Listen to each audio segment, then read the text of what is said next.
Apreciado maestro, es un gusto para mí compartir un momento en el que podamos reflexionar sobre las técnicas de expresión oral individual. Me remito a la palabra reflexionar porque en esto consistirá el análisis del trabajo,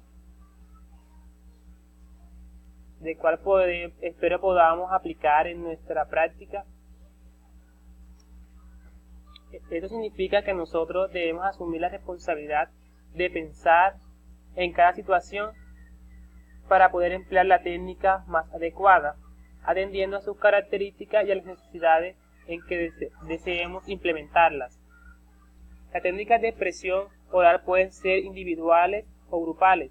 Aquí nos hablaremos más o enfatizaremos más en las de participación oral individual.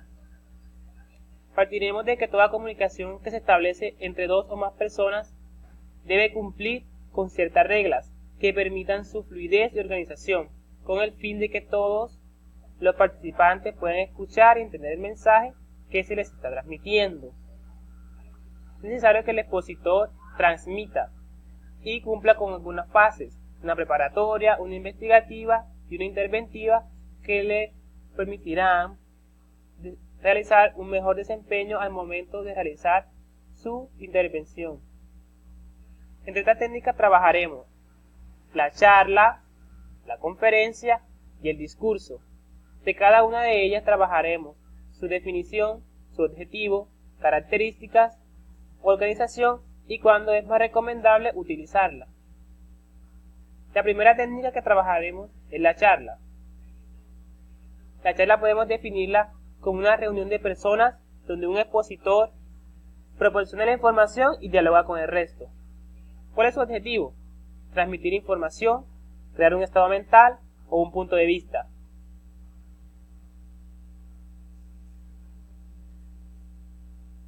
Sus características. Si miramos aquí, su característica principal es que es informal. ¿Por qué? Porque se utiliza un lenguaje coloquial. Inclusive se permite utilizar frases de humor. Tono de conversación. Se presenta una interacción entre el público y el expositor. El público tiene la posibilidad de interrumpir en cualquier momento para hacer preguntas. La charla nunca debe ser leída. Normalmente se realiza con personas que conocen el tema, por lo que permite su participación constante. El expositor puede hacer preguntas al público e incluso iniciar su intervención con una pregunta. La duración de una charla no debe ser mayor a 1 hora.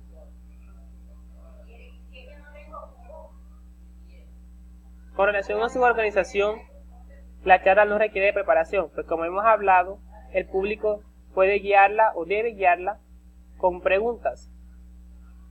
El expositor debe presentarse él mismo o puede ser presentado por otra persona.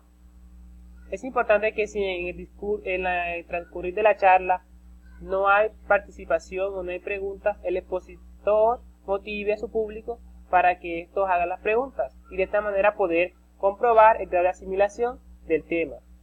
Al concluir, se le agradece al público por su colaboración. Es recomendable realizar un discurso cuando se trabaja con grupos pequeños, porque de esta forma el público va a tener la posibilidad de hacer mucho más las preguntas, que es una característica fundamental de la charla. Otra técnica de participación oral es la conferencia. La conferencia se puede definir como la reunión de personas que escuchan frente a frente la información que otra proporciona. Tiene por objetivo, dependiendo del tema, presentar información de manera formal y directa, plantear información especializada, identificar una problemática general o un aspecto de esta, motivar a un grupo, proporcionar información experta con continuidad. Entre sus características, podemos ver que es una técnica mucho más formal.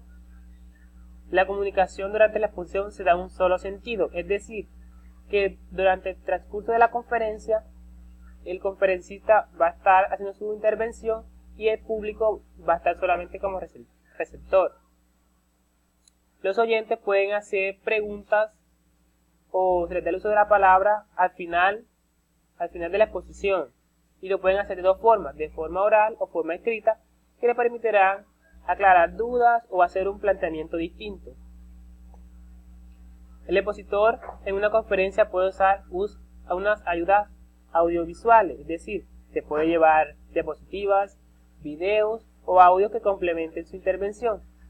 Es importante que al momento de realizar estas ayudas audiovisuales, las diapositivas, si son el caso, no estén tan cargadas, que sean llamativas para que así atraigan al público.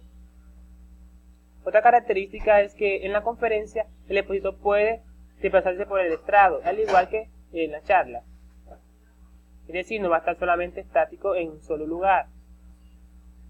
Con relación a su duración, la conferencia no debe sobrepasar de la hora, ni ser menor de 20 minutos. Su organización. La organización de una conferencia requiere de preparación por parte del expositor. Se inicia saludando brevemente al auditorio.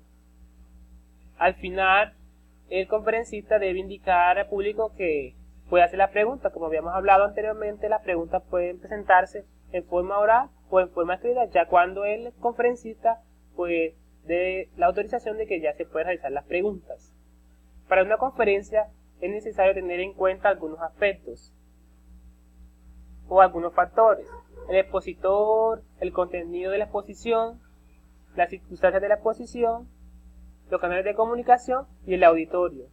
Es importante esto último de conocer el auditorio, pues para conocer el tipo de personas, su edad, su sexo, y de esta manera pues realizar una preparación mucho más eficaz y acorde con nuestro público o al contexto de las personas que se les está transmitiendo o se les va a transmitir la información. ¿Cuándo es recomendable realizar una conferencia?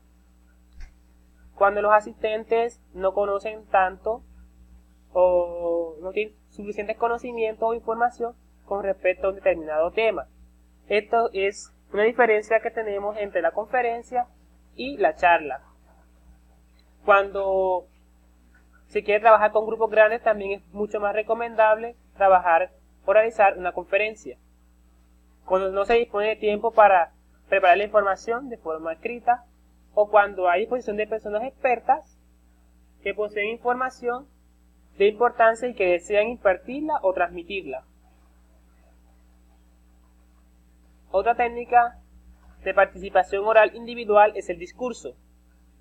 Tenemos por discurso que es un razonamiento oral persuasivo de alguna extensión dirigido a un público por una sola persona. Su objetivo: entretener, informar, convencer y persuadir. Es importante tener en cuenta que en el discurso se busca o se pretende mantener siempre el interés de nuestro público. Es decir, es necesario fijar la atención del auditorio en lo que nosotros estamos plasmando, pues, o diciendo. ¿Por qué? Porque su finalidad es informar y convencer.